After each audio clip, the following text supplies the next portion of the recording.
Now, how do you get to be illuminated? I'm sure you're all going to want to sign up after you hear this, okay? The first level is what is called adoption. Now remember this, the devil is a copycat because he can't do anything original. All creativity resides in Yahweh, amen? So once Satan separated himself from Yahweh, there's nothing he could do. He couldn't come up with anything, all he can do is copy. And so since he saw people having these neat born-again experiences, he figured, I want to do that too. And so he came up with this idea of adoption. Because remember, what happens when you get born again? You're adopted into the family of Yahweh. You're brought in to the body of Messiah.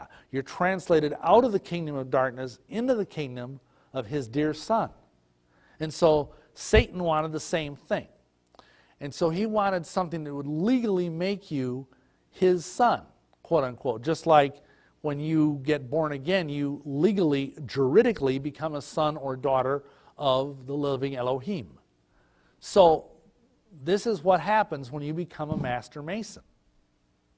You are adopted into the family of Lucifer, whether you know it or not.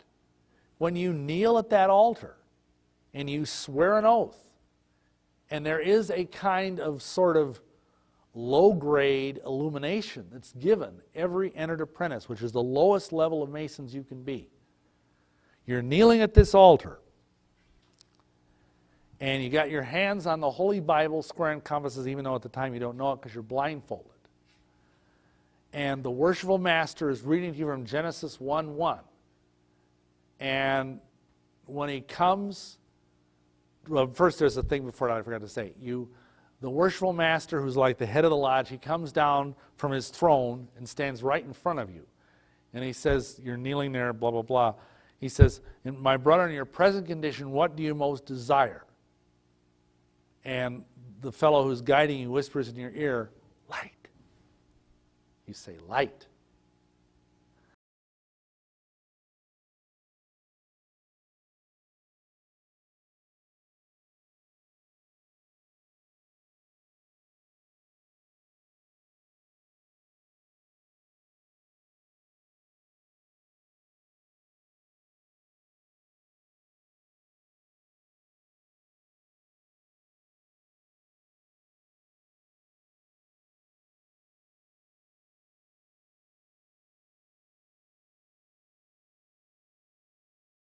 Anyway, so that's adoption.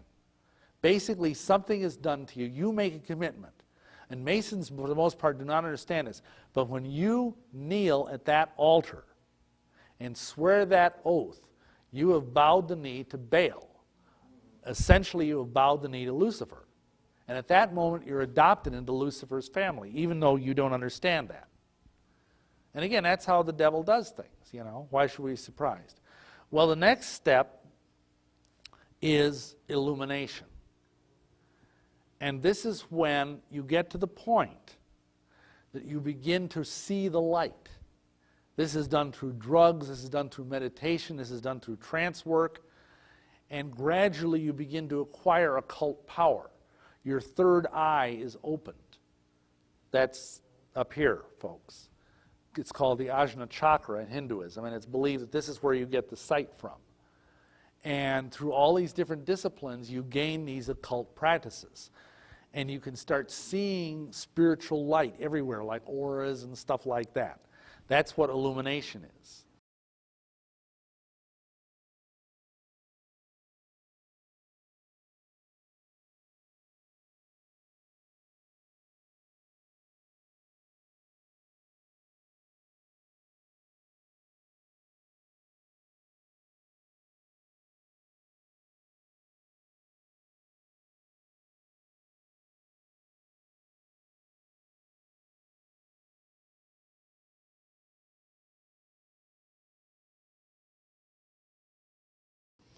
Then you get to the third stage. And then, at that point, you get into conversation. This is communion with the mighty dead. My, don't that sound fun? You know, you can talk to Plato. You can talk to Nero. You can talk to Aristotle. You can even talk to Jesus. Communion with the mighty dead And these people come into you. They possess you. And the teaching is, the metaphor that I was taught, it's like, you know when you buy a new pair of shoes, and even no matter how well they fit, you kind of got to wear them a while to break them in, you know? Well, it's like that with our souls.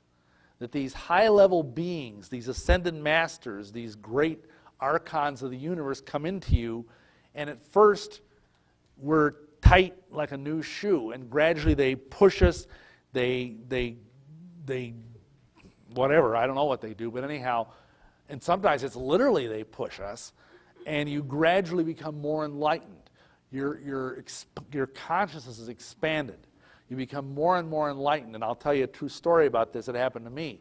When I was going through some of this stuff, I had a very high-level spirit guide, doctor of divinity, come into me, because I was also a trance medium. And this was a very high-level being, supposedly. And I was laying there, you know, with my wife, because she was like taking notes and making sure I didn't freak out while I was in this trance state. And all of a sudden, I started breathing real fast, and my face started getting really red, and I was sweating, and I started actually growing physically. My body, you know, I don't know if you ever remember that old TV show, The Incredible Hulk, you know, where he'd start expanding and his shirt would rip. Well, I was wearing this, I felt so bad after the fact. My wife had made this beautiful velvet purple robe for me. And I just ripped out of it. It was like I hulked out. I swelled up like a tick.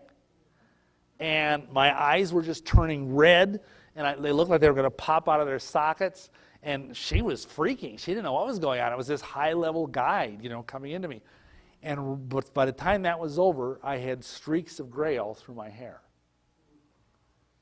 And later on, these wonderful spirit guides told me, oh, well, that experience aged him 5 years. Now he'll die 5 years before his time. Gee, thanks, fella. I mean, I don't receive that anymore in the name of Yahshua, but, you know, that's how that's supposed to happen. After that, I was much more open to the awesome blandishments of the ascended masters.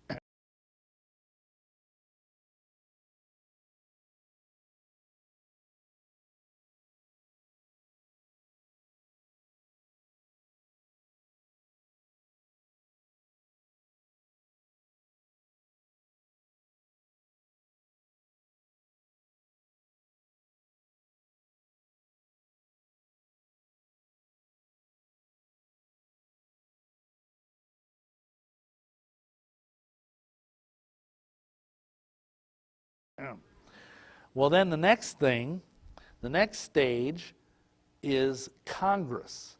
And no, I don't mean the branch of government. This is a fancy word for sexual introitus, intercourse, whatever. Except you're doing it with the dead. And I don't mean with corpses. That would be too kinky, even for me. No, it means that these beings come down and they have relations with you, to put it delicately. And, you know, when that happens, what does the Bible say? You become one flesh. And so you're becoming one, and I didn't understand this at the time, you're becoming one with a fallen angel. You're becoming one with a celestial being. And I was actually, the ultimate of this is I was actually, a satanic wedding was performed, where I was married to the arch-goddess Lilith. And she actually came down, and how many of you heard of Lilith? She is a very nasty, very ancient, demoness, strongman type being. Maybe I should say strong woman. I don't want to be sexist. Anyway, and in rabbinical legend, she was the first wife of Adam. And he made her at the same time as he made Adam. Same way, out of the dust of the earth. But she wouldn't submit to Adam. Specifically, she wanted to be on top, to put it delicately. And Adam didn't like that. And he says, I don't like this woman. I want a divorce. And so Yahweh threw her out of the garden and figured he'd make a more compliant partner, so he made Eve out of the rib. You all know that story. Well, anyhow, the story is that Lilith was pregnant by Adam. And she was enraged at having been thrown out of this wonderful place into this bleak, land outside of the garden's precincts. And when she had the baby, she was on the banks of the Euphrates River, and she took the baby and dashed its brains out on the rocks, just to spite Adam and to spite the Almighty. And out of the baby's brains came all the demons in the universe. And so she's regarded as the mother of all demons, and she's regarded as the patron saint of crib death and abortion, sudden infant death syndrome. In ancient times, the Jewish people, if they were superstitious, even to this day, some of them do this, when they have a new baby, they won't let anybody know what the baby's real name is, because if they do, they're afraid Lilith will come and kill it. And they put a plaque over the crib that says Sanvi, Sansanvi, Samengalef. And these are supposedly the names of 3 very powerful angels that the Almighty assigned to protect babies from Lilith. And they believe by doing this that they will protect their baby from dying like sudden infant death syndrome or whatever. So, I got to marry this creature. I'll tell you, that was one heck of a honeymoon.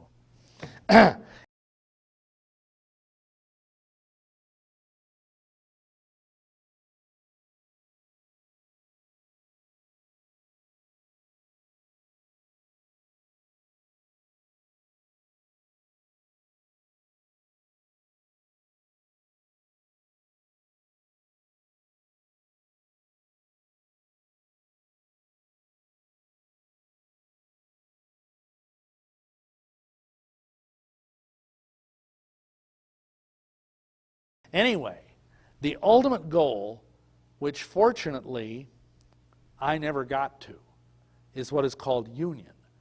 And that's when you've done so much of these weird things, so much of this congress with demons, so much of this succubus. You know, succubus is a sexual spirit, a female nature, and incubus is a sexual spirit of a male nature that comes to you and assaults you in the night. I was well on my way to being totally insane.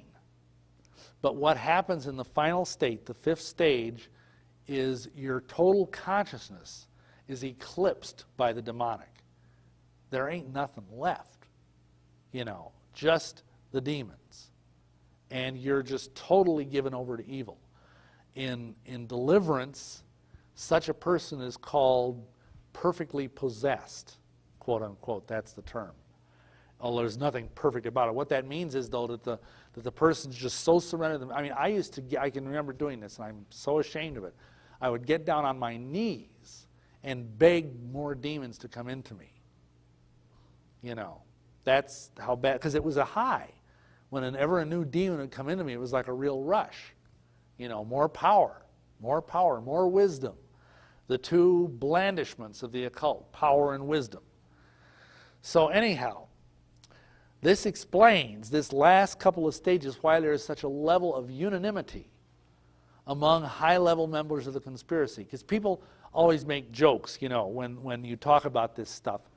You know, conspiracy was, you know, the government can't keep secrets. Nobody can keep these kind of secrets. It's not possible, you know. But what they don't realize is what happens at that stage, at the 4th and 5th level, is you have these demons within you. And they can read your thoughts. They're living in there, you know. Yeah, they got a whole apartment house set up there. You know, there's probably, you know, 1,500 of them.